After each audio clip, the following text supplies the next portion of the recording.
Koliko Hrvata u Njemačkoj sanja povratak kući i što je prepreka povratku?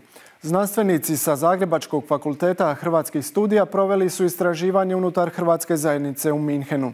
Njihova saznanja predstavljena su na skupu Demografski i identitetski potencijal Hrvata u Njemačkoj za Republiku Hrvatsku. Dijana Čović.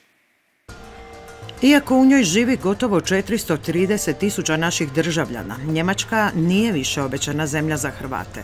U proteklih 5 godina broj Hrvata koji se iseljavaju u Njemačku prepolovljen je. Sve ih više napušta tu zemlju i taj se trend nastavlja. Potvrdila je to i naša nasumična anketa na ulicama Stuttgarta. Ovdje sam ovih 9 godina u kojima se dosta toga promijenilo. Kratko je vrijeme, ali se dosta toga promijenilo po mom mišljenju na gore. I naši ljudi koji se vraćaju dolje, uglavnom su to mlađe obitelji koje se ne slažu sa, ajmo reći, odgojem tu. Malo se previše liberalizira. Jedan od razloga isto i ekonomski, jer smanjuje se ta razlika. Šta radite? Građevina, renovacije stanova i to. Koliko ste zadovoljni životom? Ne baš prezadovoljan, vraćam se drugu godinu nazad. Zašto? Ne znam, ne sviđa mi se tu. Ljudi, sve skupa mi se ne sviđa. Država mi se ne sviđa, ništa mi se ne sviđa. I popravila se situacija kod nas. Hrvati u Njemačkoj druga su po brojnosti hrvatska zajednica u svijetu nakon SAD-a i upravo su zato veliki demografski potencijal Hrvatske. Smatra to i struka. Znanstvenici s odsjeka demografije i hrvatskog iseljeništva Zagrebačkog fakulteta Hrvatskih studija proveli su istraživanje među pripadnicima hrvatske zajednice u Bavarskoj. Analizirali su namjeru povratka kod prve i druge generacije hrvatskih iseljenika.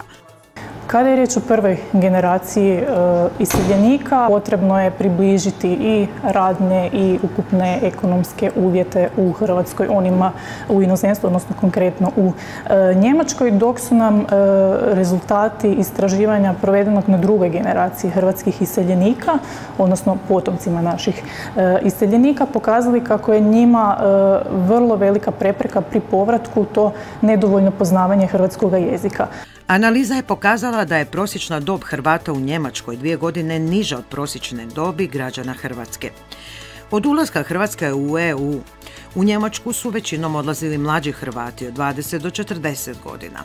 Tu struka vidi veliki demografski potencijal u njihovu povratku. Neki zaključak je da se vraćaju oni koji se osjećaju sigurno, odnosno koji smatraju da u Hrvatskoj će zadovoljiti sve svoje osnovne životne potrebe. To je prije svega potreba za sigurnosti, za nekakvim uređenim sustavom, pogotovo za zdravstvenim sustavom. Ono što smo primijetili kod većine ispitanika da im je velika bojazan vlada, oni bi se vratili, već imaju jednom nogom su praktički prema Hrvatskoj, ali jako su zabrinuti oko toga hoće li moći zadržati nekakvo zdravstveno osiguranje možda u Njemačkoj i ono što imaju u Hrvatskoj zbog čega bi se vratili, dakle ljepota, opuštenost, doživljaj doma. Porast nesigurnosti i kriminala u Njemačkoj, rast životnog standarda u Hrvatskoj te poticajna politika vlade, porezne olakšice i druge mjere potaknule su mnoge na razmišljanje o povratku. Taj se broj povećava iz godine u godinu. Što se tiče hrvatskih državljana, posljednje 3 godine on prelazi 10.000. Prošle godine mislim 10.800 i nešto tako. Vidi se povećanje toga broja, ja sam siguran da će se to nastaviti. Demograf Stjepan Šterc kaže statistika je egzaktna. Ipak tvrdi neće se svi koji napuštaju Njemačku i vratiti u Hrvatsku.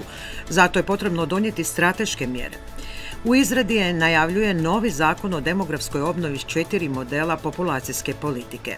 Klasičnu populacijsku politiku, dakle stimuliranje rađanja vezano za reprodukciju stanovništva, dakle imigraciju i to dakle ciljanu, plansku, racionalnu i tako dalje, koja je primarno vezana za hrvatsko iseljeništvo, a sekundarno za neku drugu populaciju, zaustavljanje iseljavanja mladih i usmjeravanje mladih, dakle i obrazovanih u demografski ispražnjena područja.